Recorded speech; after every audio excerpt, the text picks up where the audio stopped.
دوستو، ماں کی عظمت کے کیا کہنے۔ ماں کی شان کا کوئی انکار نہیں کر سکتا، جس کے بارے میں اللہ تعالیٰ نے قرآن پاک میں ارشاد فرمایا فَلَا تَقُولُوا لَهُمَا اُف، والدین کو اف تک نہ کہو۔ کہیں پہ فرمایا وَبِالْوَالِدَيْنِ احسانا، والدین کے ساتھ حسن سلوک کرو۔ یہ سارے مناظر، اور آقا نامدار صلی اللہ علیہ وسلم نے ارشاد فرمایا کہ الجنت تحت اقدام الامہات، فرمایا جنت ماں کے قدموں کے نیچے ہے۔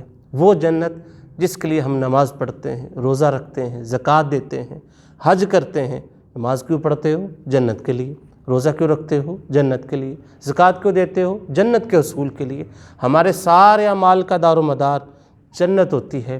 آقا نامدار صلی اللہ علیہ وسلم نے وہ جنت جو مرنے کے بعد ملے گی، وہ جنت حضور نے اٹھائی۔ اب ماں کے سوچنے کی بات یہ ہے، ماں کا رتبہ دیکھیں، ماں کی شان دیکھیں۔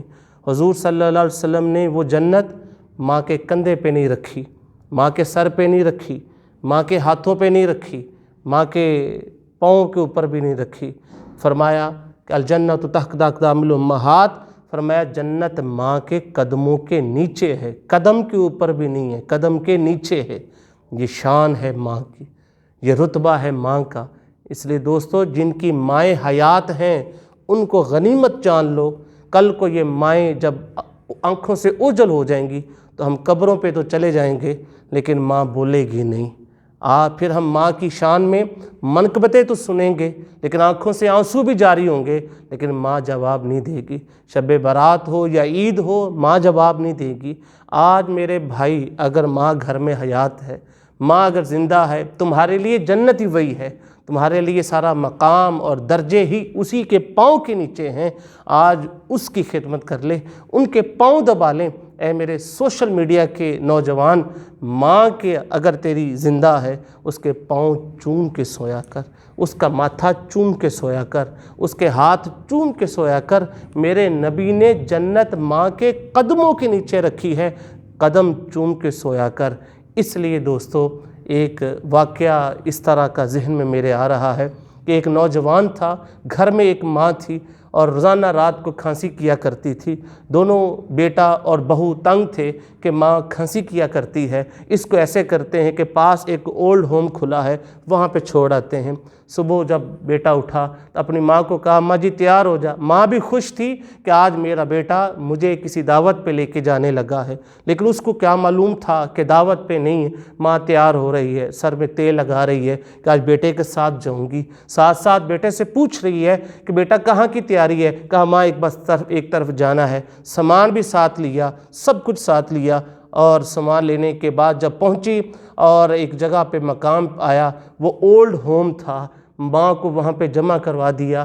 اب بیٹے سے پوچھتی ہے، کہا کہ بیٹا مجھے واپس نہیں لے کے جاؤ گے؟